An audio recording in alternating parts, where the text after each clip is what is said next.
Hi, welcome to Baby Narc. Oh my goodness, I'm telling you, you gotta block your narcissist because if you don't, it's gonna be just never ending bullshit drama and it gets worse and worse. I have been researching narcissism now for, well, probably 2 years really, and intensely the past 6 months. And everything that I've learned about it from people is that every single time you get hoovered back, they need to call it Dyson because Dyson is an upgraded vacuum cleaner these days that sucks up the universe. Yeah, that is what narcs do. They suck you back in. Maybe that's why demons are called succubuses. I don't know. But they have every trick up their sleeve and they will do whatever it takes to get you to be back in their freaking tentacles. And every time you go back to them, the situation gets worse. The abuse gets worse.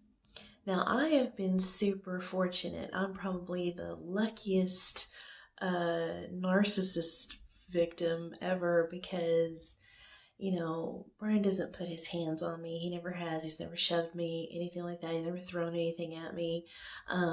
He's never broken anything of mine, although he does break stuff. In fact, he's calling me from a new phone tonight. This is what, his 9th, 10th phone? Yeah, he broke his phone today because we got into a fight. That's what he says. Now, who knows? Who knows if he's just saying that. He didn't make that much of a big deal about it, although he has new social media again today, so maybe he did break his phone.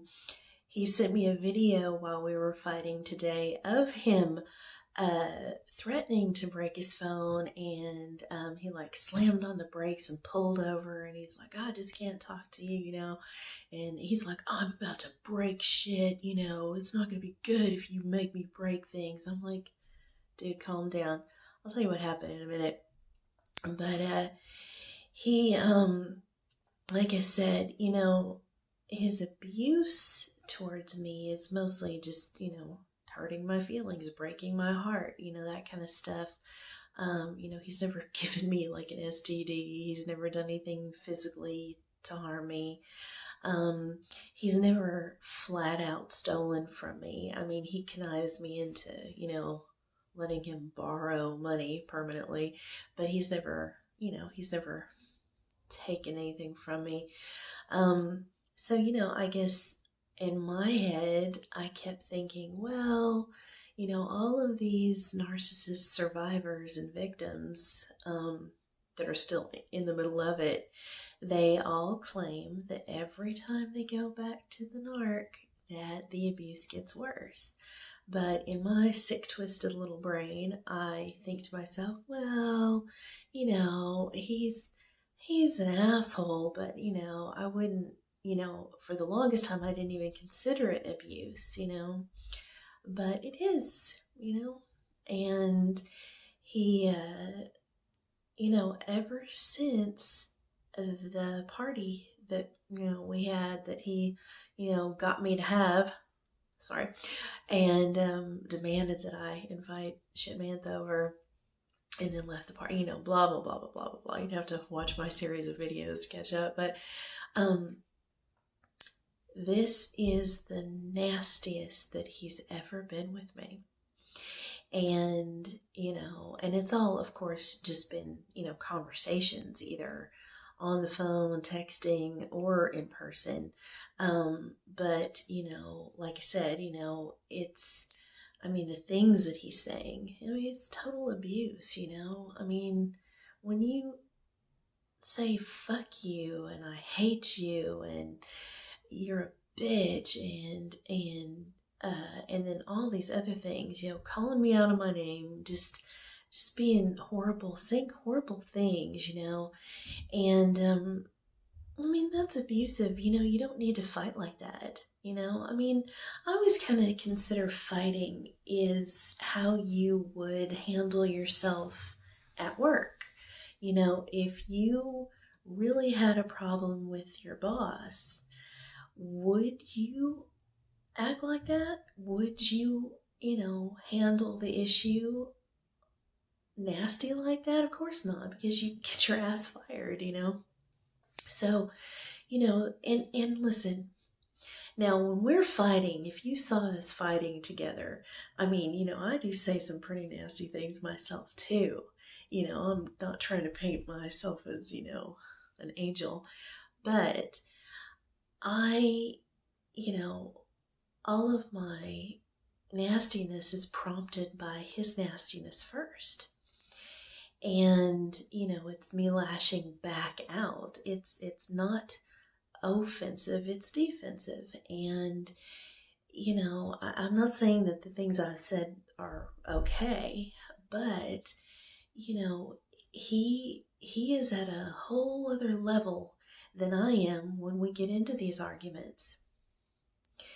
So I have noticed that these past couple of months, he has really got nasty. And, I mean, I keep saying, he never put his hands on me or whatever, but, I mean, anybody who's that violent and nasty with the things that they say, it's not like, he's just, speaking loudly or even yelling, but not saying nasty things. Just, I know we all get loud when we're in a fight, but you don't need to fight nasty. You can get your point across without being horrible. And I am a relatively reasonable person. In fact, I would say that all of us victims of these people probably really are very easy to get along with, very rational. Because if we weren't, then we probably would have, long since parted ways with these motherfuckers, because our level of anger and resentment, would be so high that, it wouldn't be worth it to stay in the situation. And as far as who's drawn to who, are narcissists drawn to empaths and vice versa? Yes, I do believe that. But I also think that, the thing about a narcissist is they are always looking for supply. And much of that supply that they seem to really like is chaos and drama and opposition, and arguments. And they, everything is a battle. So they probably cast their net out as wide as they possibly can on a minute by minute basis. And whoever they catch in that net, it's going to depend on that person as to whether the situation continues. If that person is not, a forgiving, rational, reasonable, extremely giving person, then they're gonna see the narc's ways and be like, I'm out of here. But people like us, we get entangled with these people and then we can't seem to get out, because we keep thinking to ourselves, what can I do to fix this situation? Because we're fixers. And if we were dealing with a normal person, you could fix things. I really don't have a lot of opposition and strife with most people in my life. I mean, I pretty much go along to get along. Of course, I also get run over a lot, and people do use me a lot. And I'm not saying that, the way I handle things is right either. A lot of times I do need to stick up for myself.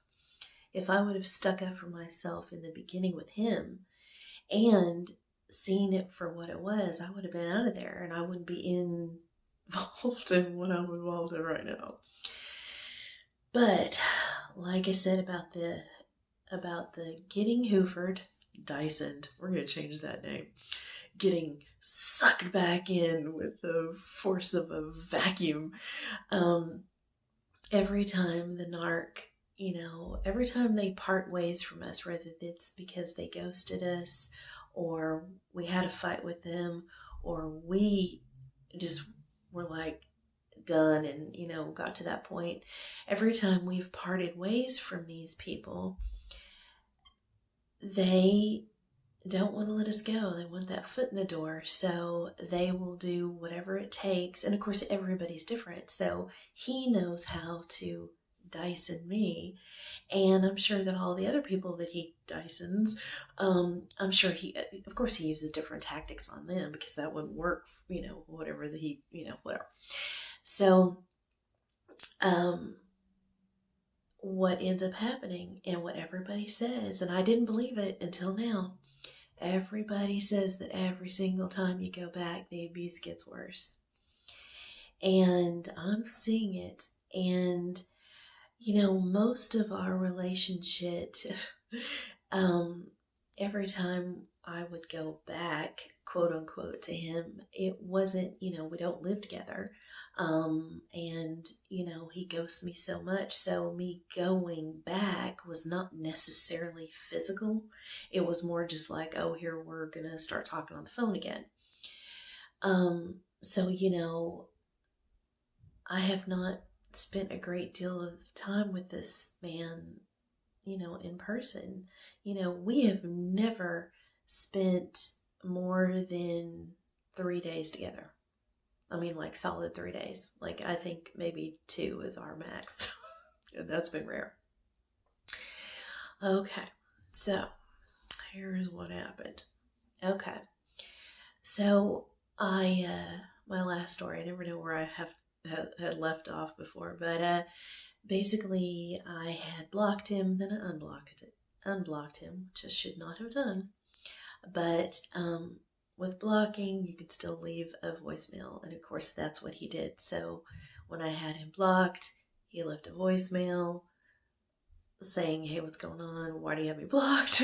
Now I do have him blocked on all social media, which that is a step for me. God, it's like an addiction. But he talked me into unblocking him, phone wise. And so he says, okay, I'm sorry I had you blocked.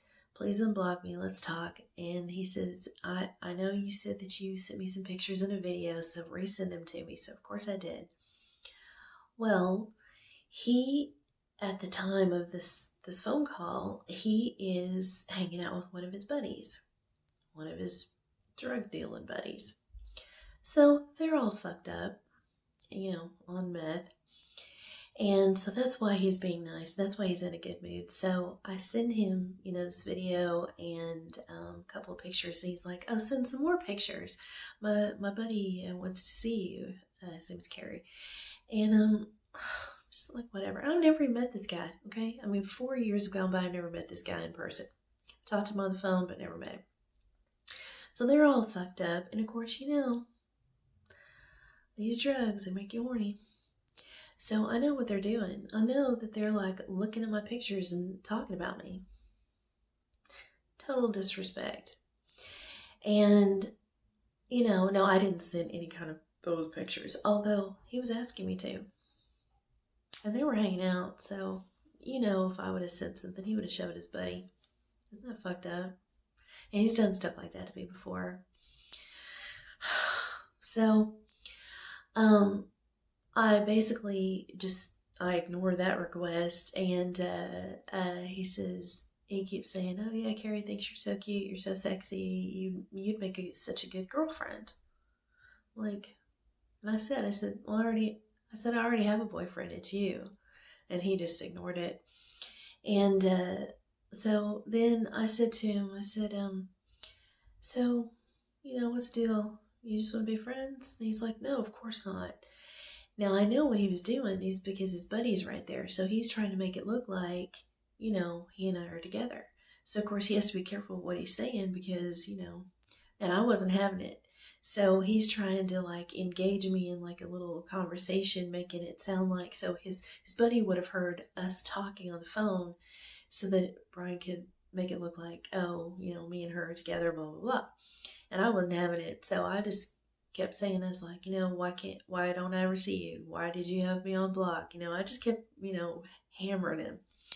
And then finally he's like, don't be that way or whatever. But he was trying to be quiet. So I knew what he was doing, He wants to front like he's got this great girlfriend, which he would. But, he treats me like shit and he wants to make it look like in front of his friend that everything's cool. And it's not.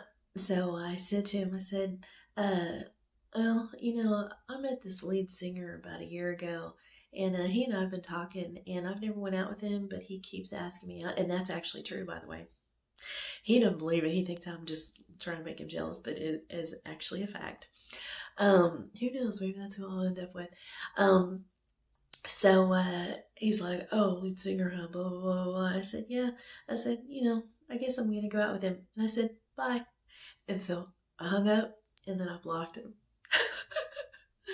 So, because no, I'm not having it. I'm not going to have his buddy thinking that we're cool because we're not, Why give him that supply? Okay. So, long story short. So he's texting me again. So I blocked him. And then, this morning, he kept leaving me messages. See, that's the tricky thing about blocking. I'm telling you, they need to develop an app, or maybe there is one, where when you block somebody, you also cannot get their voicemails because that's what happens, and of course I listen to it. So, all day at work today, he's leaving me voicemails being like, please, and then he's being sweet. He's like, please don't be mad at me. Come on, blah, blah, blah. I say, So, of course, I unblock him.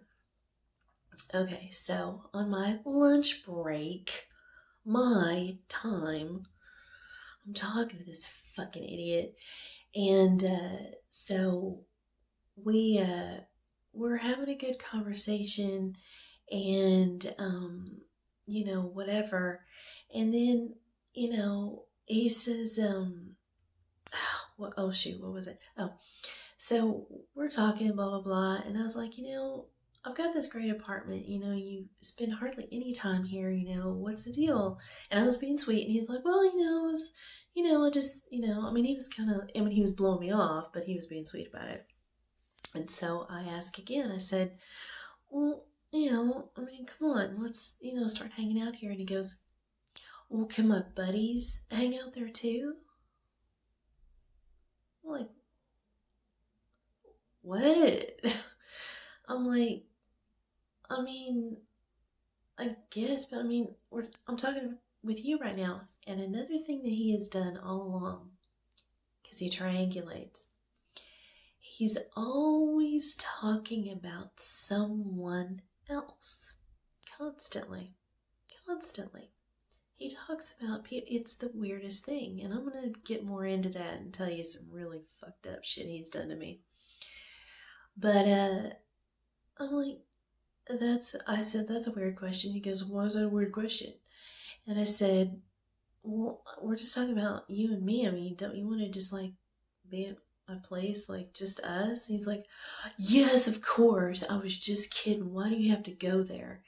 So what it is whenever he's been on hardcore drugs, in a snap of a finger, his whole personality and mood changes. He'll be in a great mood and then he'll be like crazy and quick move. That's why I always thought that he's got multiple personalities. It's weird. I see, like, he changes, like, you can see it and hear it. It's the weirdest thing, like, immediately.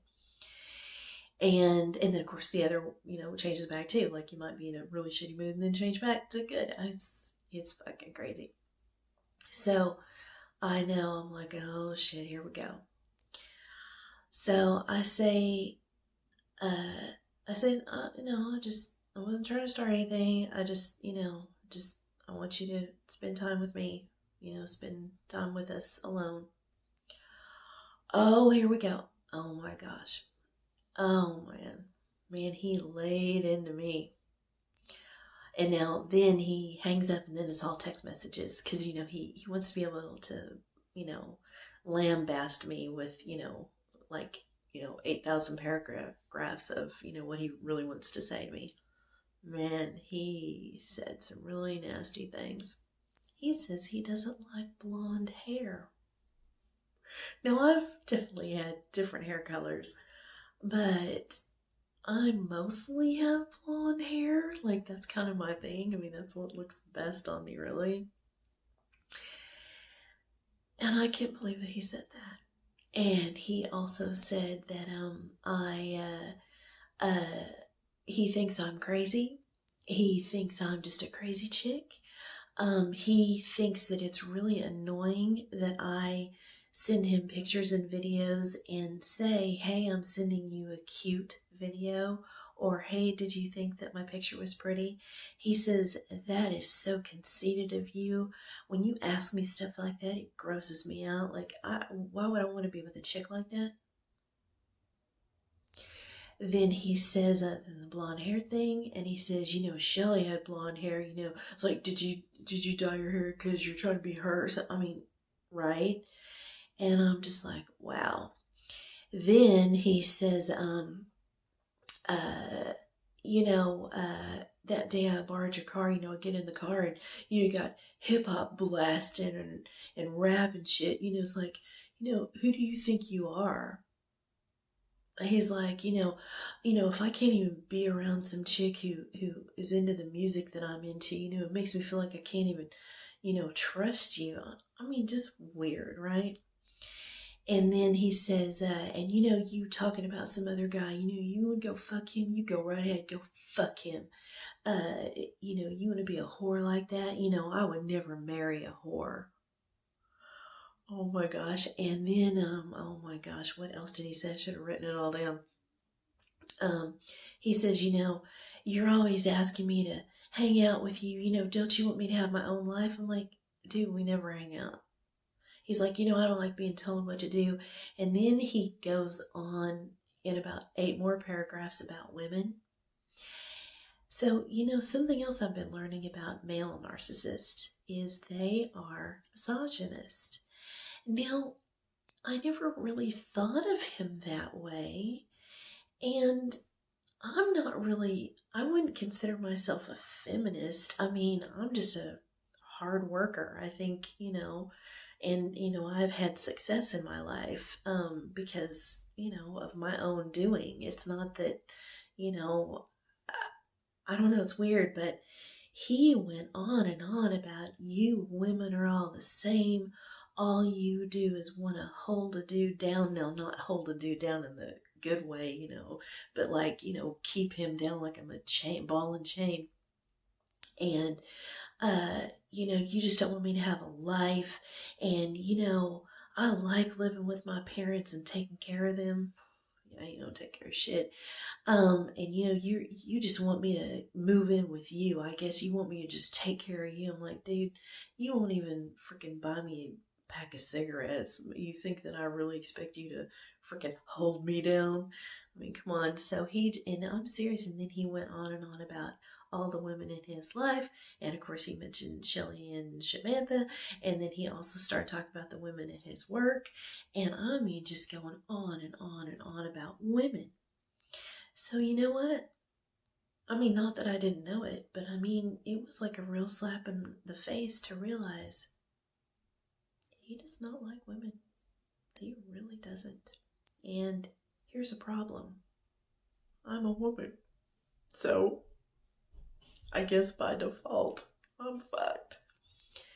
So yeah, so that happened.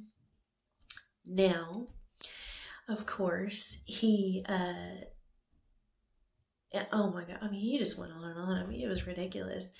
And, uh, I mean, it was hardcore. Like, he was calling me, leaving me messages, talking to me on the phone, texting, obviously, and then he can also leave little voice blurbs um, through text, just like a little, like, 20-second kind of blurb. And then he made a couple of videos, and that's what the video that I saw where he's like swerving the car over and slamming on the brakes and threatening to break his phone. And you piss me off so much. And just so you know, here is what I said to him. I said, that's a weird statement about, or he said, can my friends come over? And I said, well, that's a weird thing to say. And I said, don't you just want it to be us? Then I said, you don't spend hardly any time over at my place. I mean, we don't spend much time together at all. And, I'm just trying to hang out with you. That's what I said. I did not tear into him. And then as he's texting me all this stuff, I kept thinking, oh man, it was hard. It was so hard to not respond. But I was like, no, I'm not doing it. I'm not doing it. And so then he says, oh, what? You're not going to defend yourself? And listen, let me tell you something about narcissists. You have to really listen to every single sound they utter, because there is meaning in all of it. Like, he didn't say, oh, you don't have a response, or oh, you're ignoring me, or you're not going to, say anything. No, he said, you're not going to defend yourself, because that's what it is. I'm defending myself against this fucking evil, mean, maniacal, fucking just nasty motherfucker. That is what he is. So, of course, I guess he's probably, so that was probably the come down off of the drugs from the night before. Now he's back on the drugs because now he's texting me and being all sweet. And of course, once again, he texts, sorry. And so, you know what I did? I texted a question mark back. He's like, what do you mean question mark? He's playing that little game. I said, you said sorry. Well, what do you mean sorry? Because I want him to say it. I want him to say, I am sorry because I'm such a raging piece of shit. And he wouldn't do it. And see, that's the other thing. When he apologized, see, they say narcissists don't apologize, but this one does. He apologizes all the time, but he does it in a fucked up sort of way. He says, sorry. Like when he left me in the airport for 2 days. Sorry. Like, or he'll say, I'm sorry you feel that way. Yeah, he says stuff like that. And, because he's not sorry for anything that he said. So you know what I did? So he finally says, oh, I'm sorry about today, is what he said. So he won't say, I'm sorry that I, talked bad about your looks, about your personality, about, oh, he kept calling me a little girl. He said, I'm immature. He says, I have no confidence. Why do you need me to tell you you're pretty? Why do you need me to hang out with you all the time? Why do you need me to be over at your place? All that kind of stuff. He didn't say any of that because he won't. Because the truth is he's not sorry. He meant all of that. So he says, I'm sorry about today. And I said, no problem. I said, I didn't like hearing what you really think about me, but I needed to hear it. So that way it's the truth. I didn't say, hey, no problem, because it is a problem. I didn't say, okay, because it's not okay. I didn't say, that's all right, because it's not all right. I didn't say, let's get along. I didn't say any of that. And I also didn't say, what you said about me is wrong, because, he's not going to listen to it. And it's just going to start another fight. So what I said was the actual truth. I do need to hear what he thinks about me. I need to hear it. I should copy that text message and print it out on a big poster and hang it above my bed and read every single word every day just to really hear it. So I guess I got my answer. The reason he doesn't come over here is because he doesn't want to. The reason he doesn't tell me I'm pretty is because he doesn't think I am. His friend does, though. Oh, geez, I'll tell you about that. I'll tell you about that later. So, yeah. So, once again, get away from that narcissist. It is only going to get worse. It's never going to get better. Anytime it seems to get better, that's a trick. That's a lie. That is manipulation. It is to Dyson you back in so they can continue the abuse. It is only going to get worse. And you are only going to get worse. You're going to feel bad about yourself. You're going to have bad things happen to you because your narcissist is always out to take from you. So, you might get stolen from, they might ruin your things, they might get you in some sort of trouble. You might lose things like your job, your car, your sense of peace. It's only going to get worse. So, if you're out, stay out. Don't go back. Just don't do it. And if you're in the middle of it, then just focus on getting out. Don't fight with the narc. It's not worth it. It's not like they're ever going to be like, oh, you're damn right. I am a piece of shit and I'm going to change. No, ain't happening. Okay. Get away from that narc. Bye.